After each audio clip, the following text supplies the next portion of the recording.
안식길에서 예수를 믿는 것보다 더 큰 축복이 없습니다. 왜냐하면 예수님이 우리의 절대 희망이 되시기 때문인 것입니다.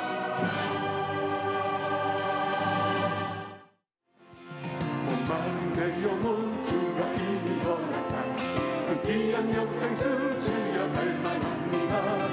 그 약속 따라서 있어 간구하오니 오 주여 내게로 와서 들어주소서. 예수의 사랑 예수의 사랑 바다 물결같이 내게 임하니 영광의 물결에 온전히 쌓여서 내 영혼의 기쁨 한량없도다.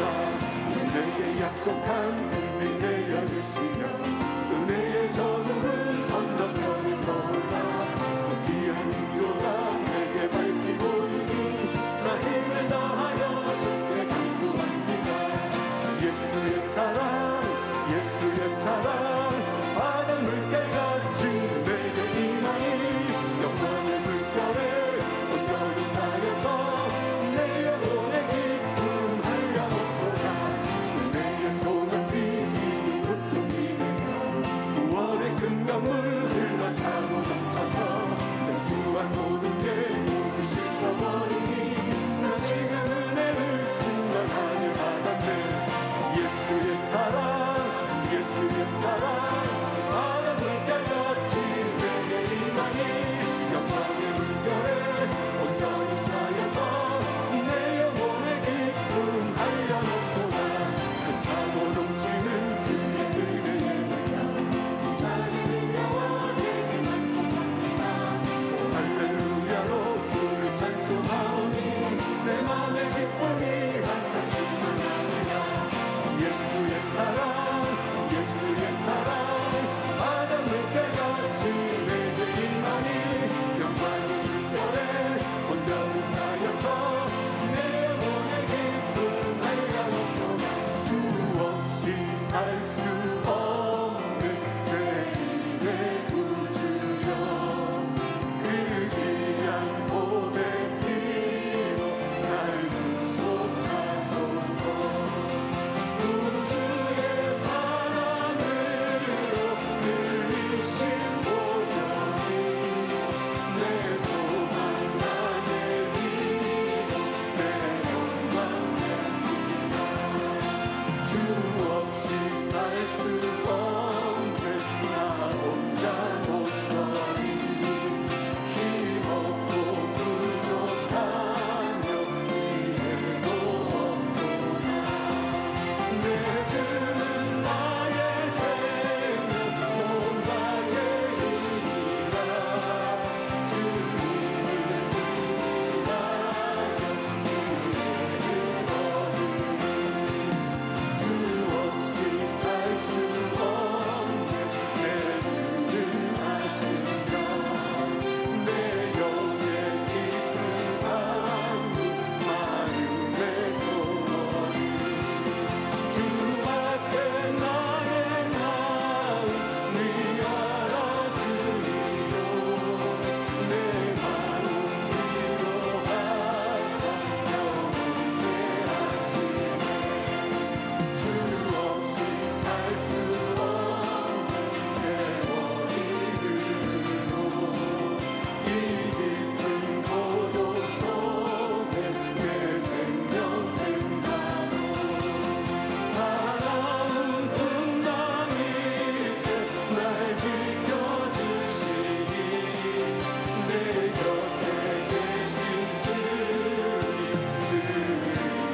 늘 믿습니다.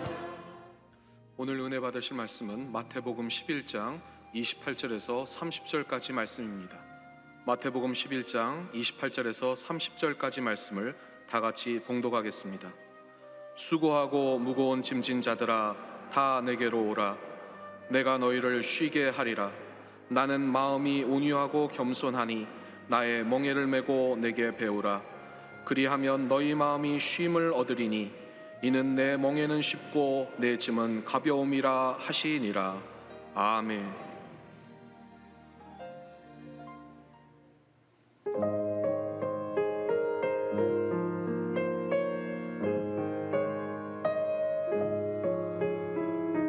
자비하신 보좌 앞에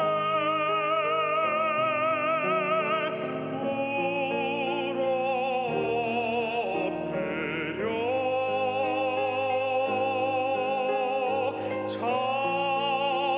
자복하고 회개하니 내게 믿음 주옵소서.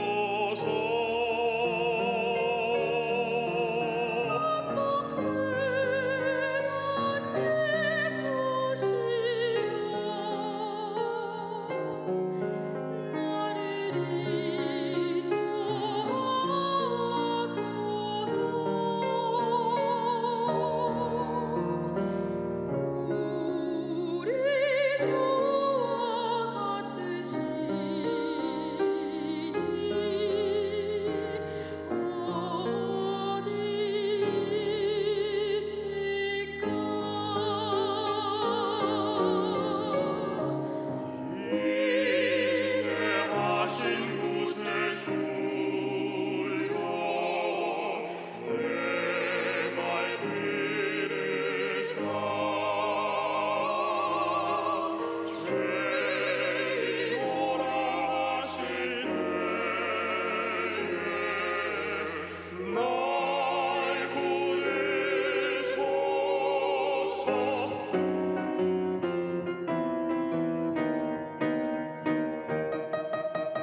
인내하신 구세 주여 내 말 들으사 죄이오라 하실 때에 날 부르소서.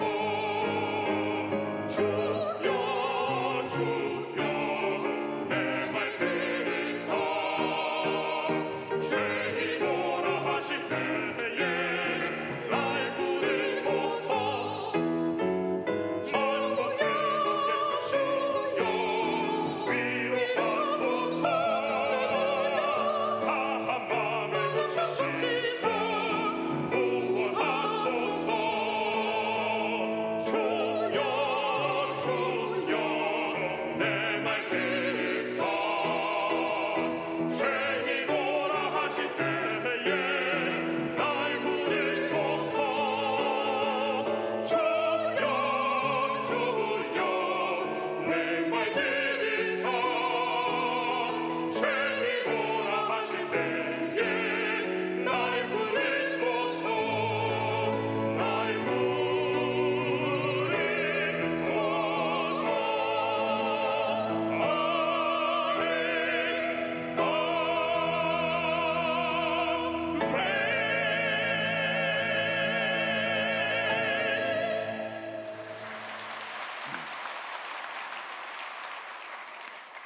귀한 은혜 찬양을 감사드립니다. 우리 믿음으로 고백합니다. 오늘 우리에게 좋은 일이 일어납니다. 오늘 우리에게 좋은 일이 반드시 일어납니다. 우리가 믿음으로 고백할 때 그 믿음의 고백이 우리 삶 가운데 은혜로 이루어지는 것입니다. 우리가 한 번뿐인 인생을 살아갈 때 후회 없는 삶, 보람 있고 행복한 삶을 살아가야 합니다. 그렇게 되기 위해서는 우리 마음 자세를 바르게 해야 됩니다. 그것은 절대 긍정, 절대 감사의 모습으로 무장해야 된다고 하는 것을 말씀합니다. 오늘 이 시간도 우리를 성령으로 충만케 하여 주셔서 절대 긍정, 절대 감사로 무장하게 하여 주시고 코로나19로 고통당하는 모든 우리 이웃들을 주님께서 붙들어 주셔서 속히 회복되어지게 하여 주시고 코로나19 퇴치를 위해서 수고하는 질병관리본부와 의료진들에게 하나님께서 긍휼함을 베풀어 주시도록 우리가 기도하시고 우리 조기 올로 목사님 건강 회복을 위해서 우리 다 함께 통성을 한번 기도하겠습니다. 주여 주여 주여 사랑과 은혜와 자비하신 하나님 아버지 간절히 기도드립니다. 하나님 속히 코로나19가 종식되어지게 하여 주시옵소서. 코로나19로 고통당하는 우리 이웃들을 치료하여 주시고 회복시켜 주시고 수고하는 의료진들에게 은혜 내려주시고 하나님 아버지 질병관리본부가 하나님 일을 잘 관리해서 속히 마무리될 수 있도록 은혜 내려주셔서 또 하나님 우리 땅에 진정한 자유함이 다가오게 하여 주시고 더 이상 예배가 제한되고 어려움이 다가오지 않도록 주님 궁예람을 베풀어 주시옵소서. 정기 올로 목사님 영간의 강한함으로 붙들어 주시고 함께 하여 주시고 주님의 영광을 나타내 주옵소서. 영성을 함께 드리는 모든 예배 초소에 하나님 은혜 내려 주옵소서. 예배 드리는 그 장소에 성령께서 임재하여 주시고 주님의 은혜가 넘쳐나게 하여 주옵소서. 믿음으로 승리하게 하여 주옵소서. 절대 긍정 절대 감사로 무장하여 모든 어려움 헤쳐나가고 하나님께 원하는 죄보다 될 수 있도록 은혜 내려 주옵소서. 주님 감사합니다. 영광과 존귀를 주님 홀로 받으시옵소서. 주님 함께 저를 믿습니다. 주 너를 지키리 아무 때나 어디서나 주 너를 지키리 늘 지켜주시리.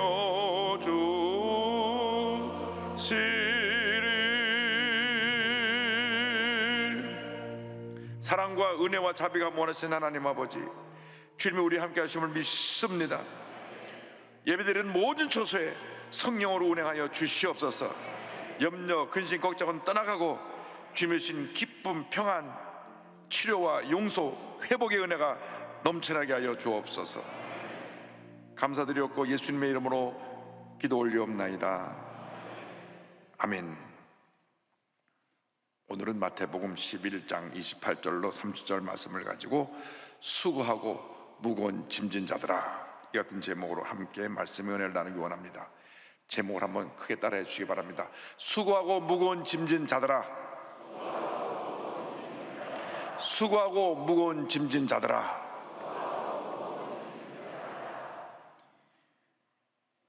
이 세상을 사는 모든 사람들이 무거운 짐을 지고 살아가고 있습니다.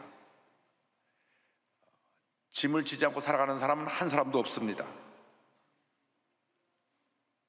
코로나19가 장기화되면서 영세 소상인들은 생활고라고 하는 무거운 짐을 짊어지고 삽니다. 오랫동안 병원에 누워 계신 분들은 질병의 짐을 짊어지고 삽니다. 자녀가 계속 속을 썩이는 가정은 자녀의 짐을 짊어지고 삽니다. 그런데 문제는 그 누구도 이 무거운 짐을 대신 져줄 수 없다고 하는 것입니다. 각자의 무거운 짐을 지워준 것을 그 누가 대신 해결해 줄 수가 없습니다. 그러나 감사하기는 우리의 구세주 예수 그리스도, 오직 예수님만이 그 짐을 대신 짊어져 주실 수 있습니다. 사랑의 예수님께서 무거운 짐을 지고 살아가는 모든 사람을 부르고 계십니다. 수고하고 무거운 짐진 자들아, 다 내게로 오라. 내가 너희를 쉬게 하리라.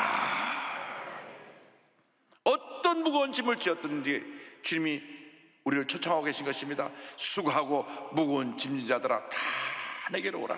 다 내게로 오라. 다 내게로 오라. 내가 너희를 쉬게 하리라. 첫째로 우리를 부르시는 주님에 대해서 함께 생각해 보기 원합니다. 우리 주 예수 그리스도는 사랑의 주님이십니다. 외롭고 소외되고 상처 입고 고통과 괴로움 속에 슬픔 속에 살아가는 우리를 부르시고 주님의 사랑의 품에 안아주시는 것입니다. 이 같은 예수님의 사랑의 모습에 대해서 마태복음 12장 20절은 설명합니다. 상한 갈대를 꺾지 아니하며 꺼져가는 심지를 끄지 아니하기를 심판하여 이를 이길 때까지 하리니.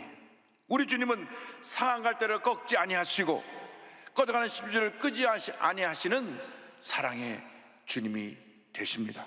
그 사랑의 주님이 우리를 초청하고 계신 것입니다. 수고하고 무거운 짐진 자들아, 다 내게로 오라. 내가 너희를 쉬게 하리라. 내가 너희를 쉬게 하리라. 예수님 당시에 바리새인들, 율법 교사들이 이 계명을 여러 가지로 세밀하게 시행 지침을 만들어 가지고 그것을 전통이라 하여 지키게 했습니다. 그러니까 그 많은 시행 세칙을 지키느라 그것이 얼마나 무거운 짐이 되었는지 모릅니다. 예수님께서 그 잘못을 지적하신 것입니다.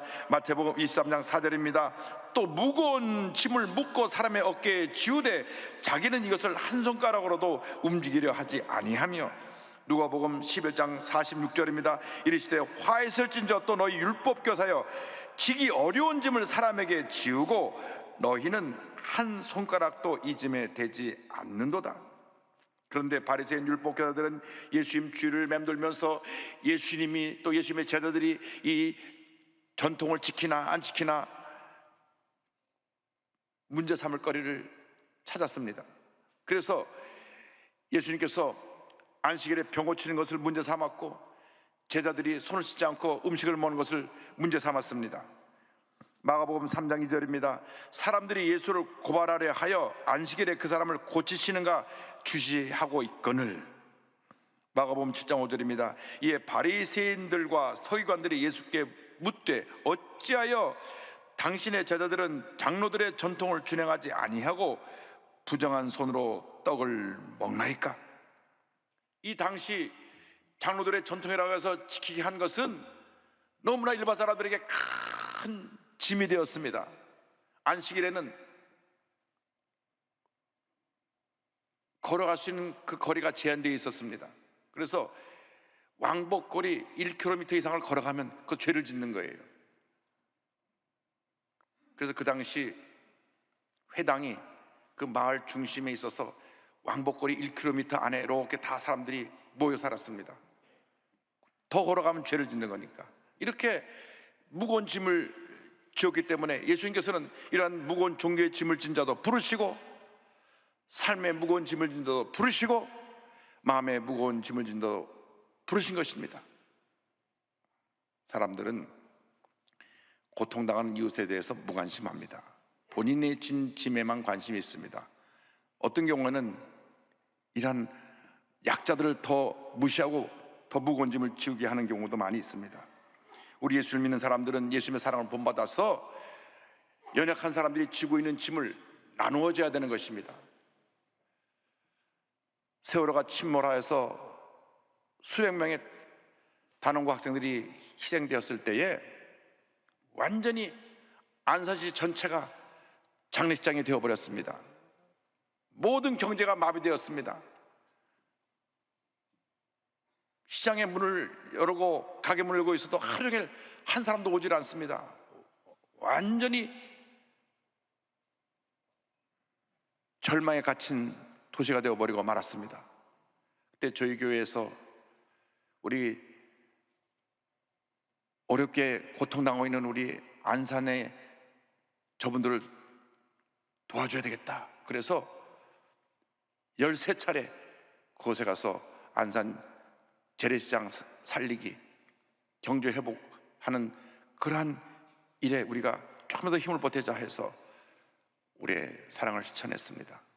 처음에는 한번 이벤트성으로 왔다 가는 줄 알았는데 계속 오고 또 오고 또 오고 하는 것을 보면서 저들의 마음이 감동되어서 한 번도 우리 교회를 소개한 적도 없고 예수 믿으라고 한 적도 없는데 많은 상인들이 참 교회에 감사한다고 그러고, 어떤 분들은 우리도 교회 나가겠다고 하고, 그리고 예수의 사랑에 전했던 것을 기억을 합니다.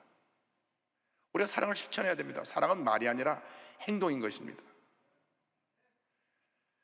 매년 우리가 가서 돕고 있는 강화도에 있는 중증 장애인 센터, 여기서는 온몸이 그 장애로 인해서 움직이지 못하는 사람들, 그래서 24시간 누가 옆에서 부축해주고 해야 움직일 수가 있고 생활할 수가 있는 분들을 우리 교회 출신의 목사님이 가서 저들을 섬기는데 얼마나 귀한 사역을 하고 있는지 모릅니다.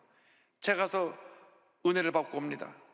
또 강화도에 성공회에서 운영하는 장애인 콩나물 공장이 있었는데 불이 났었습니다. 완전히 전소되었는데 우리가 조금 사랑을 보탰더니만 저렇게 아름답게 다시 공장에 세워져서 지난 구정 때 콩나물을 500명분 박스를 보내왔어요. 콩나물 잔치를 했습니다. 또 코로나19로 고통당하는 대구 시민 우리가 의료 지원을 위해서 적시자를 통해서 10억을 지원하기도 하고, 미자립교 2,000곳을 세 차례 우리가 지원하게 됐습니다. 우리가 예수님의 사랑으로 저들을 섬겨야 되는 것입니다. 슬픔은 나눌수록 작아지고 사랑은 나눌수록 커지는 것입니다. 그러므로 우리가 무거운 짐진 자들을 주의 사랑으로 가서 짐을 져주고 돌봄으로 예수의 사랑을 전하고, 이렇게 어려운 때 오히려 예수의 사랑이 온 사회에 확산되어서 비난받는 교회가 칭찬받는 교회로 변화되기를 주님의 이름으로 축원합니다. 할렐루야.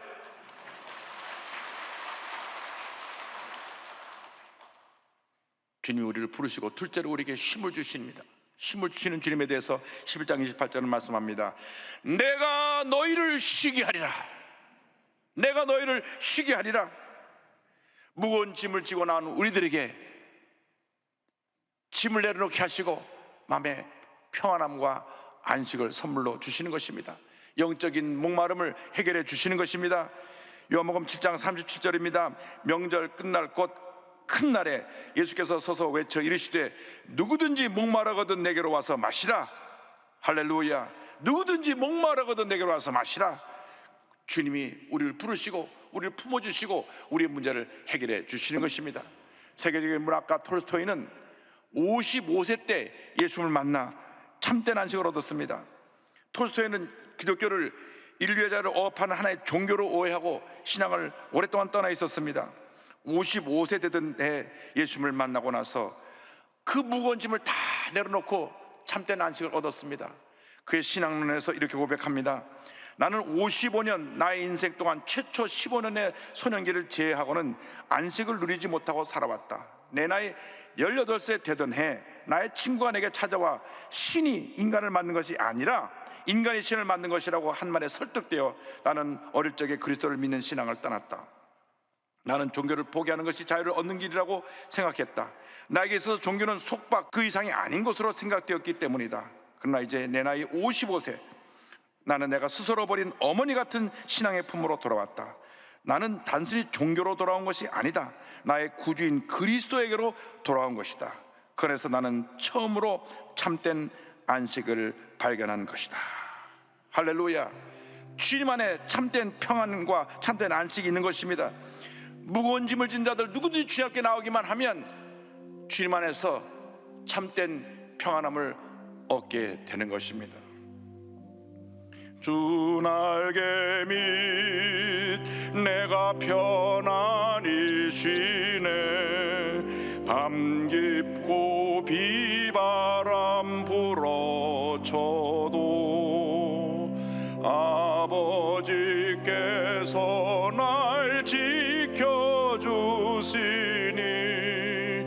거기서 편안히 쉬리로다. 주 날개 밑 평안하다. 그 사랑 끊을 자니뇨. 주 날개 밑 내쉬는 영혼 영원히 거기서 살리. 할렐루야.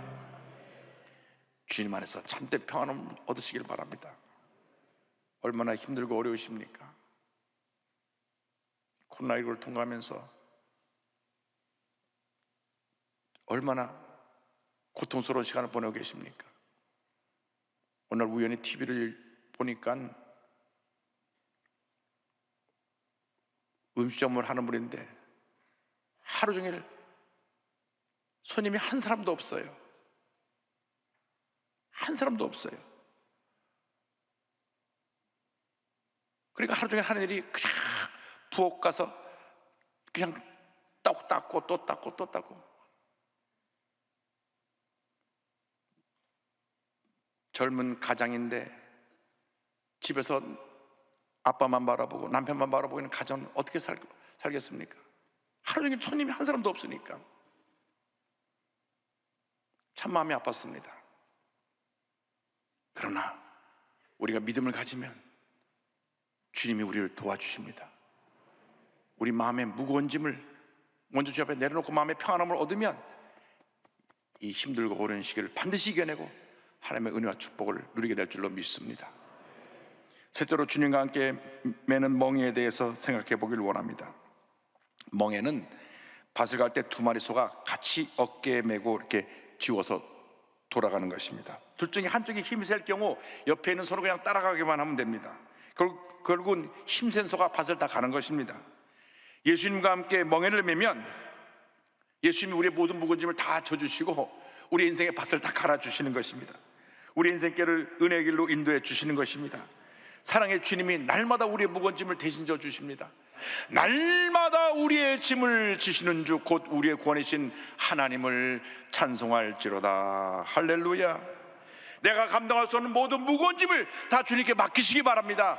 마음의 짐, 육신의 짐, 생활의 짐, 가정의 짐, 질병의 짐, 사업의 짐을 다 주님께 맡기시기를 바랍니다. 시편 55편 22절입니다. 내 짐을 야훼께 맡기라. 그가 너를 붙드시고 의인의 요동함을 영원히 허락하지 아니하시리로다. 주님께 다 맡기면 주님을 우리를 긍휼히 보시고 우리를 품어주시고 우리의 모든 문제를 다 해결해 주시는 것입니다. 그래서 주님께서 말씀하신 것입니다. 수고하고 무거운 짐진 자들아 다 내게로 오라. 내가 너희를 쉬게 하리라. 나와 함께 멍에를 메고 나의 온유와 겸손을 배워라. 주님께 맡기시면 우리를 긍휼히 보시고 우리 문제를 해결해 주시고 우리를 붙들어 주십니다. 더 이상 염려하지 말고 걱정하지 말고 근심하지 말고 주님과 함께 멍에를 메고 주님의 온유와 겸손을 배우고 이 힘든 인생의 밭을 갈아나가는 여러분 모두가 되기를 바랍니다. 마태복음 11장 29절로 30절에 예수님 말씀하셨습니다. 나는 마음이 온유하고 겸손하니 나의 멍에를 메고 내게 배우라. 그리하면 너희 마음이 쉼을 얻으리니 이는 내 멍에는 쉽고 내 짐은 가벼움이라 하시니라. 여기 중요한 말씀이 있습니다. 멍에를 메고 나의 온유와 겸손을 배우면 그 다음에 쉼을 얻겠다 그랬습니다. 멍에를 같이 매일 때 우리에게 꼭 필요한 것이 주님의 온유와 겸손을 배우는 것입니다. 가정생활에서 대인관계에서 하나님과 사람 앞에서 인정받는 모습이 바로 온유와 겸손입니다. 예수님은 그 온유와 겸손으로 온 세상을 변화시키셨습니다. 화 잘 내고 고집이 세고 잘 다투고 교만한 사람은 절대 하나님이 크게 쓰시지 않아 하십니다. 그분은 아직 멍에를 맨 분이 아닙니다. 진짜 멍에를 맸다고 하면 온유와 겸손이 체질화되어야 합니다. 성격이 성경보다 강하다 이런 말이 있습니다. 무슨 말인가 하니 교회를 오래 다녀도 성경의 가르침보다 자기 성격대로 자기 고집대로 산다고 하는 것을 말씀합니다. 그래서 성격이 성경보다 강하다는 거예요. 성경이 성격보다 강해야지 어떻게 성격이 성경보다 강하다고 하는 표현을 할 수가 있겠습니까? 이런 이야기를 들으면 안 됩니다. 우리 교회 다니는 사람들은 온유와 겸손을 옷 입어야 됩니다. 성숙한 인격을 가진 사람이 세상을 변화시키는 것입니다. 강하고 고집스럽고 자기 주장만 하는 사람들은 절대로 이 세상에 선한 영향을 끼칠 수가 없습니다.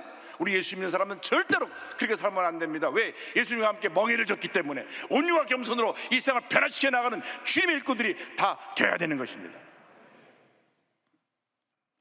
미국의 대각성 운동의 유명한 그 부흥사였던 무디 부흥사와 동력자였던 아래에 토레 박사님이 있습니다. 이 토레 박사는 시카고에 있는 무디 성경학교 창립자고 학장이셨는데 그분의 손자인 대튼덕 신부님 이야기를 하려고 합니다.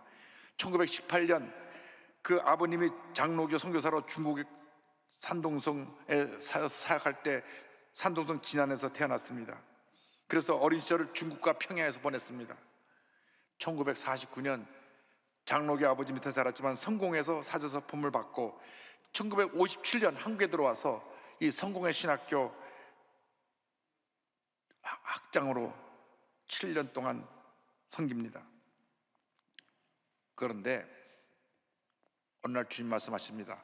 내가 너 한국 가서 어렵고 힘든 사람 도우라 그랬는데 너 학장 자리에 그냥 만족하고 있을 것이냐? 그 말씀 듣자마자 학장 자리를 내려놨습니다. 여러분 사실 그렇게 좋은 자리에 있다가 내려놓고 다시 가장 낮은 곳에서 시작한다는 것은 쉬운 일이 아닙니다. 그러나 이 신부님은 주님 말씀 듣고 내려놓고 한국에서 가장 오지가 어디냐 찾았더니 당시 강원도 정선 땅 하사밀이라는 곳을 찾게 되었습니다. 거기는 그 당시 들어가는 버스가 없어서 내려서 3일 길을 걸어 들어가야 되는 곳입니다. 그곳에 들어가서 그 산골짜기에 예수원을 세웁니다. 예수원을 세우고 47년 동안 이곳에서 가장 힘들고 어렵게 사는 산골짜기에 사는 그분들을 사랑으로 섬기며 살았습니다.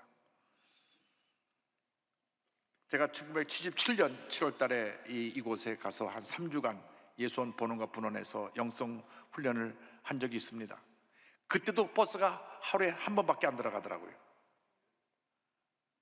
근데 그때 그 예수원 부원장이셨던 조병호 목사님의 간증이 기억이 납니다. 이 조병호 목사님은 우리 불광도시의 천막교회 최초의 교인 중에 목사된 1호 목사된 분인데 매일 새벽마다 저 산소통을 친 우리 교회 역사에 이름이 남겨져 있는 분입니다. 그런데 이 목사님이 대통령 신부님이 이제 세계 다니면서 복음을 전하고 구원물자를 얻어오고 또 국내 좋은 곳을 다니면서 말씀 전하고 많은 구제물자를 얻어와서 창고에 쟁겨 놓으면 그것을 잘 관리하고 또 나눠주는 일에 심부름을 했는데, 하루는 대통령 신부님이 도시로 말씀 전하러 간 동안에 이 창고가 그 당시 전기가 돌아갔고 대통령 신부님 미국에서 자가 모터 발전기를 빌려다가 모터 발전기를 하면 밤새 따다다다 돌면서 불이 껌뻑껌뻑 들어옵니다. 근데 그 모터 발전기 위에다 누가 코트를 걸어놓은 것이 있구만 불이 붙어갖고 그 안에 창고가 싹 타버렸습니다. 저 멀리서 산 쪽에서 불이 나니까 그 소방차가 오는데 이미 소방차가 오기 전에 불이 다 나서 싹 타버렸습니다. 조병호 목사님이 뭐 하나 건지지도 못하고 그냥 그 쌓였던 모든 구호물자리 다 타버려서 그냥 망연자실하고 털썩 주저앉았습니다. 이제 곧 대전석 신부님 돌아오시는데 이제 어떡하나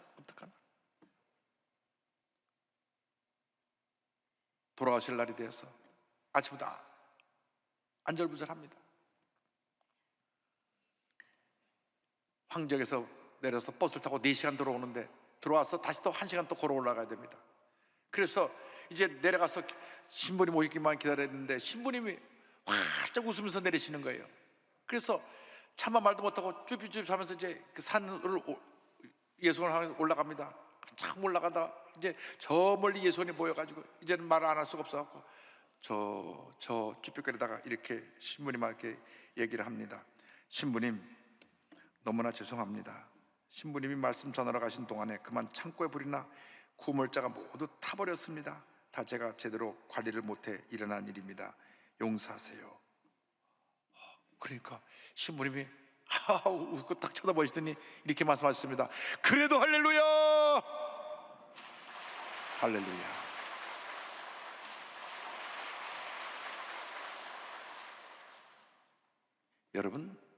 여러분이라면 그렇게 할 수가 있겠습니까? 그렇게 애써서 모아놨던 구호물자 싹 불태워버렸는데 조심 좀 하지 그랬냐고. 그렇지 않겠습니까? 자식이 사고치게 들어왔는데 그래도 할렐루야 할 분 몇 사람 계십니까? 이 못된 녀석, 내가 널 그렇게 키웠어? 팔고도 붙이고 두들겨 패죠. 누가 여러분 사업장에 와서 뭘 해서 사고 쳐갖고 사업장에 손실이 없다면 이 못된 사람하고 그 직원을 해고시키고 난리 칠 것이 우리들의 모습인데 그래도 할렐루야 할 사람 몇 사람 되겠습니까? 이 대전석 신부님은 정말 주님의 사랑으로 무장하신 하나님의 사람이기 때문에 그래도 할렐루야, 할렐루야. 여러분의 삶이 그렇게 되기를 바랍니다. 어떤 문제를 만나고 어려움을 당해도 그래도 할렐루야, 그래도 할렐루야, 그래도 할렐루야. 주님께 영광을 돌릴 수 있게 되기를 바랍니다.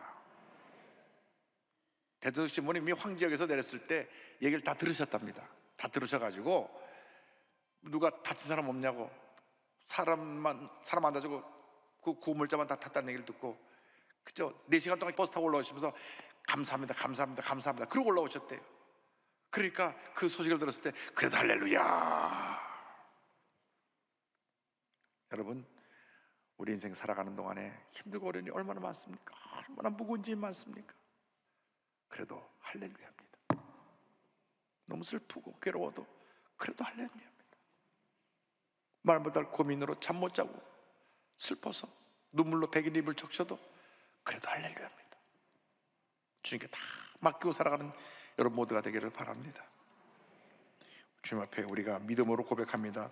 내 모든 시험 무거운 짐을 주 예수 앞에 아뢰면 근심에 쌓인 날 돌아보사 내 근심 모두 맡으시네.